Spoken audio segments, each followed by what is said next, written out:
Hey, welcome here. In this lesson, we are going to be looking at how to do selections in Photoshop that are a little bit more complicated, that have complicated backgrounds or are complicated selections. So here's lots of examples for you. So for example, Donald Trump here has a much more detailed background, so you couldn't just get rid of a single color background. Or this bear has a more detailed, high contrasted background. The tiger, this monkey, Henry Golding and his girlfriend, or Bernie Sanders here, a little bit of a more detailed selection, or Rick Astley is on a different background. So as you do this, you might want to have an image open to practice along with me. And before we get going here, I just want to make you aware of a couple of keyboard shortcuts in Photoshop that should pop up on your screen in a second. Number one is zooming. You're going to find that as we get into the detail here, we might want to zoom in to particular areas of what's happening here. So zooming is if you hold down Alt on your keyboard and scroll your middle mouse. So it allows you to zoom in so you can see the pixels and zoom out. Okay, so that's something you want to be aware of. The second thing you want to be aware of is panning.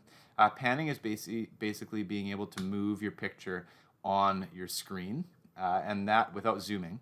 That is holding your space bar. So if you hold your space bar at any point in time, you're going to see a little hand icon up on your screen, and you can pan or grab. So zooming and panning are two important things that are going to come up. Other things to be aware of: if you make a mistake, Control Z or Control Z is undo, Control C is copy, and Control V is paste.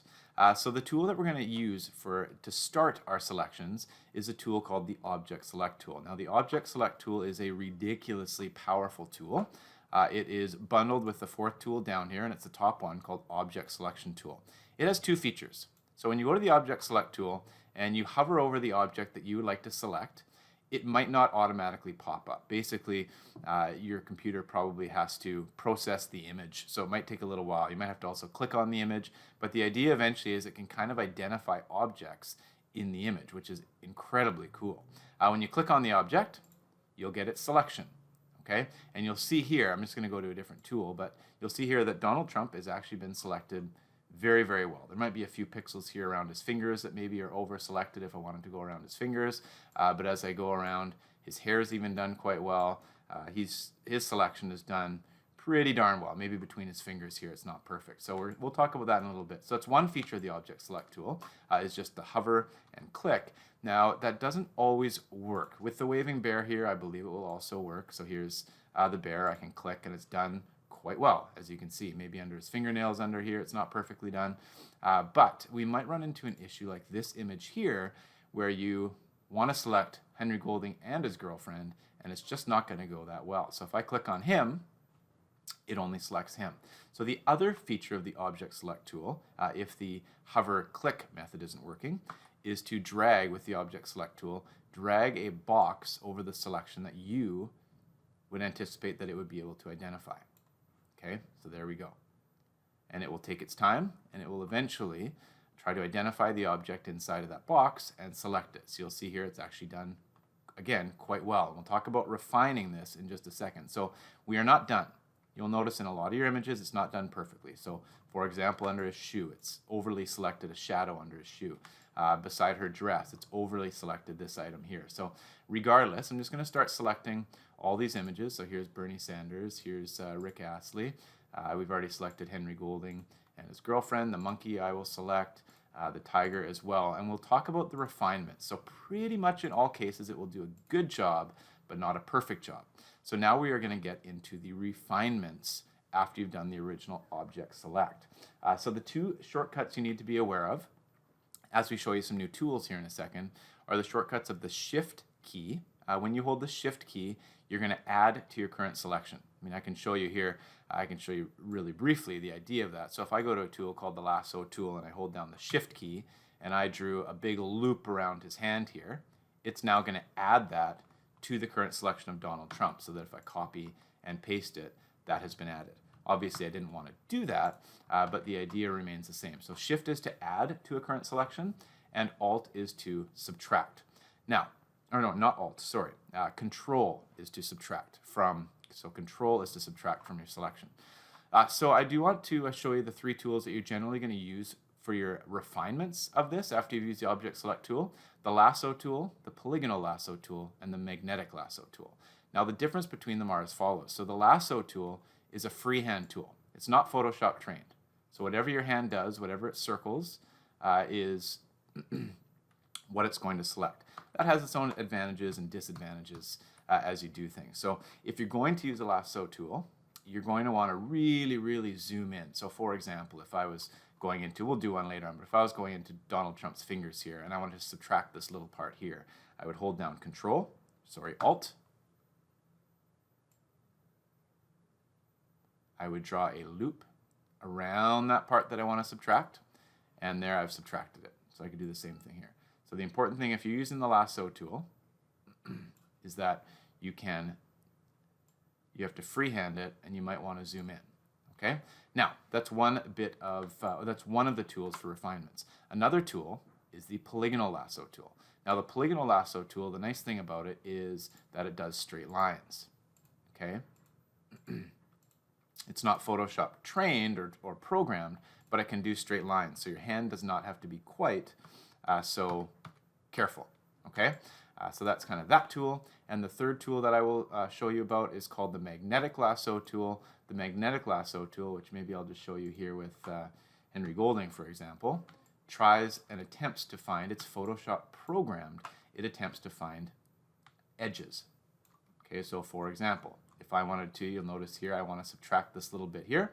If I hold down Alt and I work my way along that black line, with the magnetic lasso, it's going to follow that edge. Now the negative of the magnetic lasso is that if you don't have a high contrast between what you want to select and what you don't, like the white and black here, it's going to have a hard time finding it. So perhaps if I went down to the shadow here, it's going to have a hard time finding the edge of his shoe.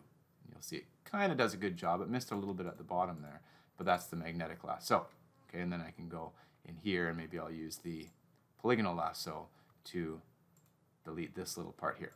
Okay, so that's the short and long of it. I'm going to go through the rest of the Bernie Sanders selection, and again, you might want to have one open.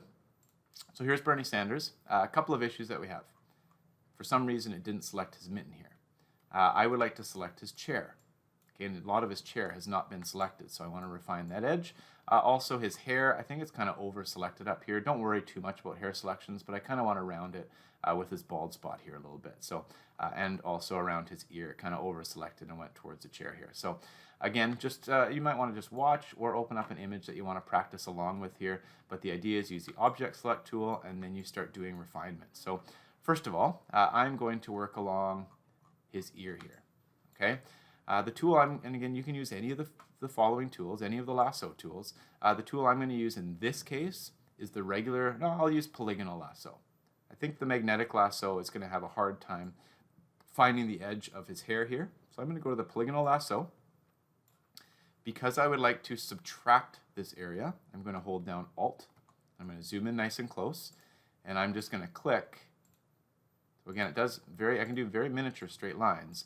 I'm going to click around the area that I'd like to subtract. Now the last thing that I did not mention is that you also want to finish where you started. So if I want to subtract, I have to kind of finish up here where I started, and it's subtracted that area. Okay, so I'm going to keep working along Bernie Sanders here. Maybe his head up here, I'm going to use, I'll use the polygonal lasso again. I'd like to subtract this area, so I'm going to hold down Alt, kind of work along his hair and then his bald spot up here, and then draw a loop around the selection that I would like to subtract. So there we go.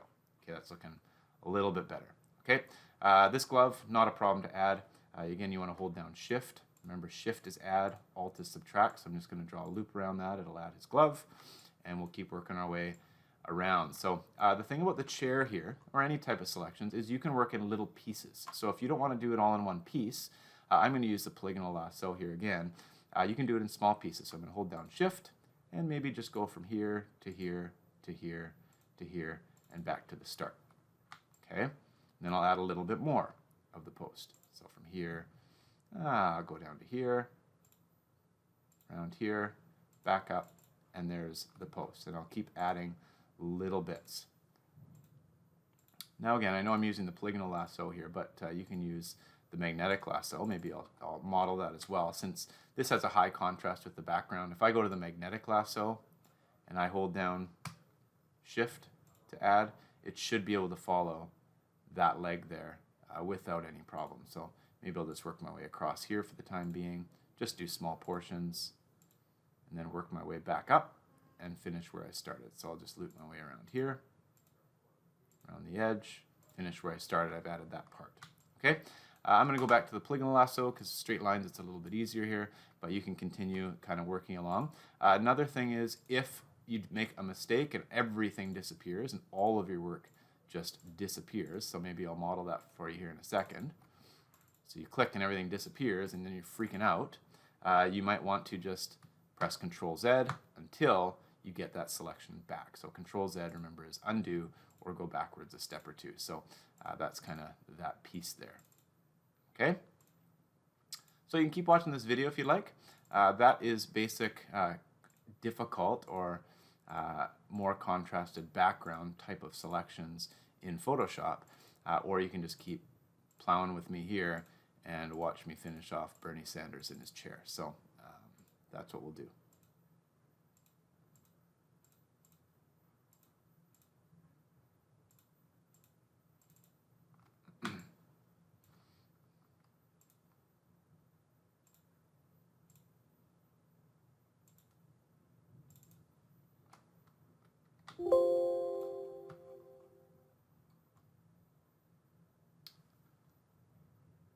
All right, so I think I'm pretty satisfied. If you weren't satisfied, you could just keep working along. I'm going to copy him, so Control C is copy, put him in the background, and also, oh, I'm noticing something here. I missed a piece of the chair back here, so that's really helpful to be aware of, and that's sometimes what you need to do. So this little piece of the chair right here, I'm just going to add. There we go. So copy, bring him into the red carpet. And do remember, if you want to resize him, you have to have the transform controls with your move tool activated if you ever want to resize an image. So there's Bernie Sanders hanging out in his chair right there. Okay, that is it for the lesson.